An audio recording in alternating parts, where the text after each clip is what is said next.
Shalom everybody, welcome back to another Pulse of Israel here in our eternal and ancestral homeland, the land of Israel, in our beautiful ancestral Judean hills. Right behind me, folks. This is our homeland, our ancestral homeland, our biblical homeland. Now, here's an update for the war.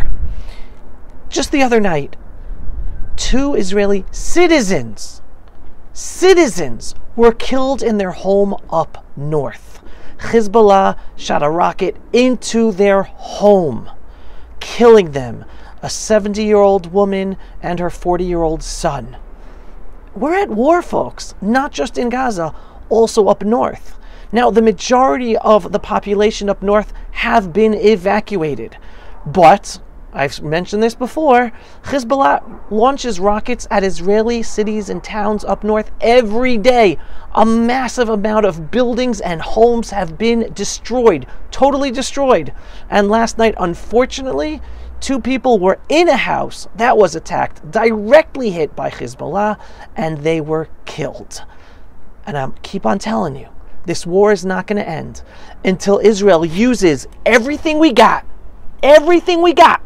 right? That's why we have guns, in order to end the terror threat from the south in Gaza and from the north in southern Lebanon from Hezbollah.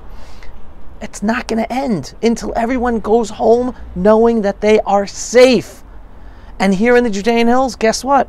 We're having terror attacks almost every day. Some you hear about, some you don't hear about. Just the past 2 days, we had 2 attacks that were miraculously ended with the terrorists being killed because the security forces, the local security forces, and I'm part of the local unit here in the western Gush Etzion area, so it's local guys like me who are on duty, and they stopped these 2 terror attacks just 10-15 minutes away from where I live here in Gush Etzion. And I want to share with you one of the stories, because this morning I went out and visited the head of security of the community of Meitzad to go hear his story about what happened there. So we're dealing with this terror, folks, and we're going to end it. And I keep on telling you, despite the pressure from the Biden administration and the world to not allow us to end this with victory, we're going to end this with victory so we can all live safely without any fears of terror. When it's going to happen, when we're going to have this victory, how we're going to overcome the horrible, immoral pressure from the world, and now again, the international community putting Israel up on trial at The Hague. Well, folks, we're going to overcome this all, and Jews are waking up, and the Jewish people here in Israel are waking up.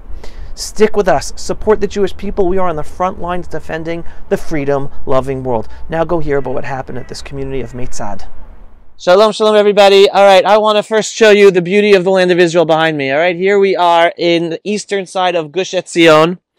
And just yesterday, there was a terror attack stopped here. Now, why am I out here? Not just to tell you that there was a terror attack here and to introduce you to the soldiers who helped stop that terror attack, but because there are unbelievable organizations, like one called Chibuk L'Giborim, together with Karen Gush Etzion. They're raising money to buy and supply equipment to all of our holy soldiers on the front lines to protect all the residents. You see the equipment Yehuda's wearing right there? Those vests, and here we are with Yehuda. He's the head of security here in Meitzad. It's a community with around 150 families. Look at this beautiful area. This is the eastern Gush Etzion. All the way in the horizon is the whole Dead Sea area. Gorgeous. 150 families live around here. Here we're in a farm that's right outside the community of Meitzad. This is the beauty of the land of Israel.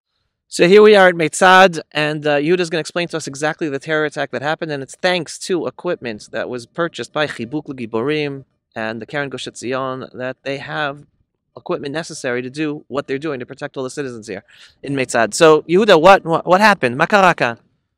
מה שהיה זה יש פה ציר למטה מתחת לחווה, שרכב פלסטיני הגיע לשם, פרץ את הציר, יש שם חסם ששמו שם בנקודה שהם לא יעברו אותו, אין להם מה לעשות שם, הציר הזה מוביל אלינו לחוות. Alright, so there was an Arab Muslim car with that came down, driving down below on a road that there's no reason for them to be driving on. And it comes right up to here, to this farm where I'm at.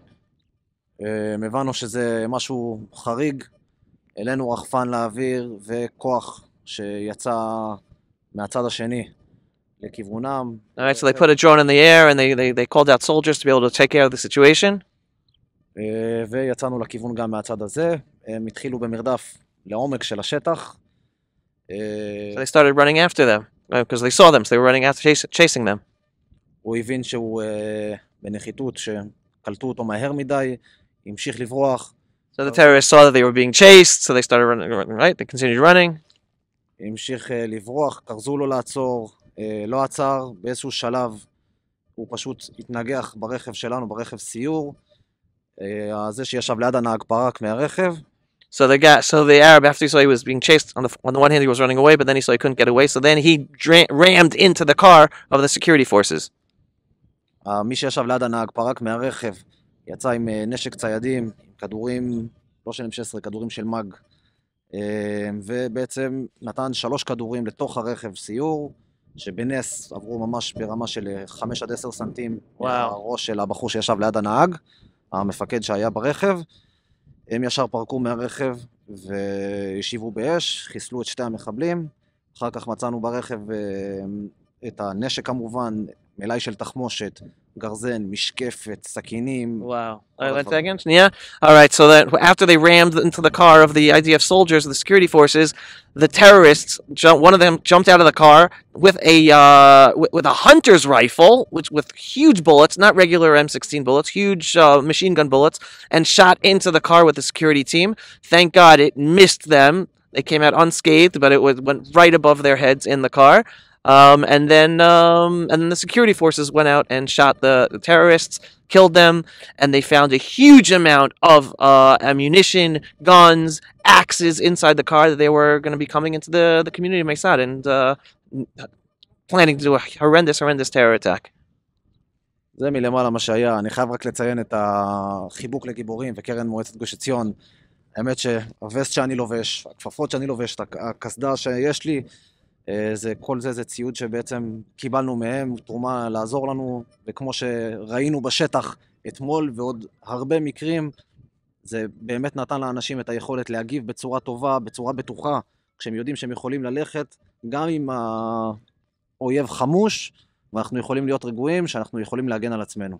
So Yehuda is basically saying thank you to Chibuk L'Giburim, the organization, giving a hug to our heroes, together with Karen Gush Etzion, the Gush Etzion Foundation, that have supplied them with this equipment, that has allowed them to actually, it's being used. They used it, and it's allowing them to be able to provide the protection securely for the residents here of Meitzad. So thank you, Chibuk L'Giburim and Karen Gush Etzion. Yehuda, tishmor לעצמכם. תודה לכם. תודה רבה. תודה לכם, תודה לכם. אתם נותנים לנו לנצח עם ישראל חי. All right. He says thank you to all of you for helping us and with the equipment and the donations, and you're helping us protect the whole Jewish people. And remember, everyone, I'm Yisrael Chai, signing off from the beautiful Holy Land of Israel. Folks, if you're not here living here together with us, come home. Send your donations now, and then come home. You see how many hills we have for you all to live with us here? Shalom, everyone.